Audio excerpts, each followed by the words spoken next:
Kita ke Erdogan sekarang. Eskalasi peningkatan perang di Gaza meningkat dengan kehadiran Amerika yang telah mengirimkan 2.000 tentaranya, juga membawa 2 flight carrier, kapal induk terbesar dan tercanggih di dunia. Beda dengan perang di Ukraina yang Amerika cuma pinjam tangan Yahudi Zelensky biar yang korban adalah rakyat Ukraina, bukan tentara Amerika. Namun Israel dengan proyek yang memang diciptakan untuk mesin produksi alat perang Amerika yang harus terciptanya perang oleh Amerika hadir langsung. Dua pemimpin besar dunia, Putin dan Erdogan, bereaksi. Putin mengirimkan senjata dan pasukan Chechen bersiap di Suriah. Sementara Erdogan lain lagi gerakannya. Tensi bukan hanya di Gaza, namun Turki menantang langsung Amerika, di mana Erdogan mengatakan dengan tegas agar Amerika menarik mundur kapal induk dan armada Amerika di wilayah Laut Mediterranean di pantai Israel. Yang dijawab langsung bahwa Amerika tidak menghiraukan perintah Turki dengan mengatakan tidak akan mundur dan akan terus masuk membantu Israel.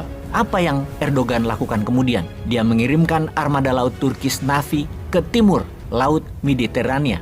Hal ini membuat posisi netral Turki menjadi ambil posisi atau take a side melawan Amerika, terutama ketika Antony Blinken, Menteri Luar Negeri Amerika, mengatakan Amerika memberikan dukungan penuh ke Israel, bahkan bertindak langsung bersama memerangi Hamas. Dengan jelas, Blinken mengucapkan, "I'm here with my Jewish identity," akan membela Israel penuh. Dijawab dengan tegas oleh Erdogan, "I also approach the region as a Muslim and made a statement to support Palestine." Clear sikap Erdogan dan Turki. Blinken bilang gua Yahudi, Erdogan bilang gua Muslim. Blinken bilang gua Amerika, Erdogan bilang gua Turki. Ketegangan Amerika dan Turki memang sudah berseberangan, di mana ketika Israel menyerbu Gaza di 28 Desember 2008, kemudian kapal Angkatan Laut Turki merapat ke Gaza dan pada tanggal 30 Desember 2008, Israel menembak kapal Turki tersebut di perairan internasional di Laut Mediterania yang mengakibatkan 10 kru kapal Yolan tersebut meninggal, yang mengakibatkan putusnya hubungan diplomatik antara dua negara. Turki menarik duta besarnya untuk Israel di tahun 2008 tersebut, yang ini semua diawali dengan Israel menyerbu Gaza.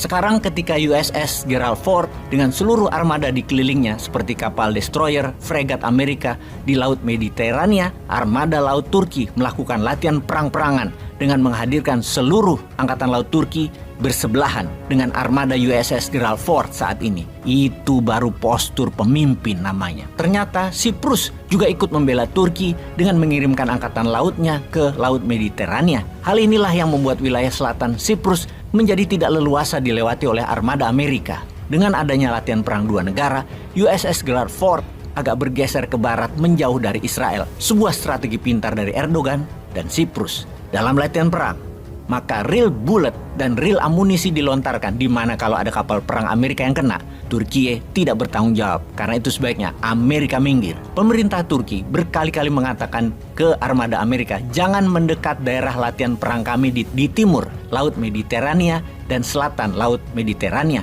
Artinya Turki mengancam langsung kehadiran USS Gerald Ford untuk menyingkir. Lalu apa yang terjadi dengan kebijakan Amerika dengan tindakan Turki tersebut? Adakah hubungannya dengan apa yang Biden katakan bahwa salah besar Israel kalau masuk ke Gaza? Kemudian Biden juga mengatakan kepada Netanyahu harus taat pada aturan perang yang artinya tidak boleh menyerang sipil. Mengapa Amerika tiba-tiba melunak? Apakah benar tindakan Turki membuat Presiden Amerika berpikir ulang bahwa ternyata Turki berani menantang hegemoni Amerika di Laut Mediterania, yang membuat Amerika jadi netral dan jadi hanya penyedia senjata saja, tidak aktif ikut perang? Atau karena di dalam negeri Amerika lagi kacau, tekor karena membiayai perang Ukraina senilai 500 billion dolar dan masih harus menyediakan 26 billion dolar lagi, namun Parlemen Amerika hanya menyetujui 6 billion dolar saja karena pemerintah Amerika tidak tumbuh industrinya dan inflasinya tinggi di Amerika. Dalam negeri Amerika tidak bisa support satu perang lagi, apalagi di Timur Tengah yang manusianya sangat militan.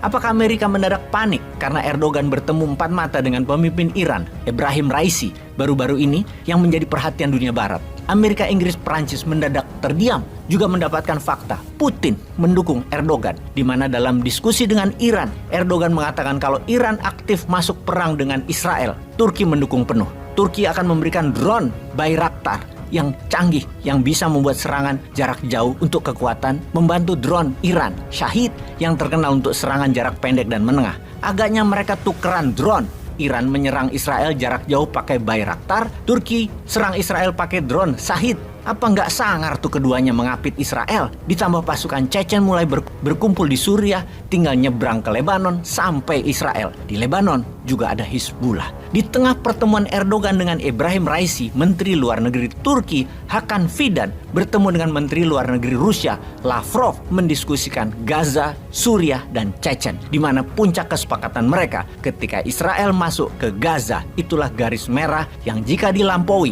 semua pihak menyerbu Israel. Wih, kalau sudah begini, di mana Indonesia? Ketinggalan lagi kayaknya. Peace.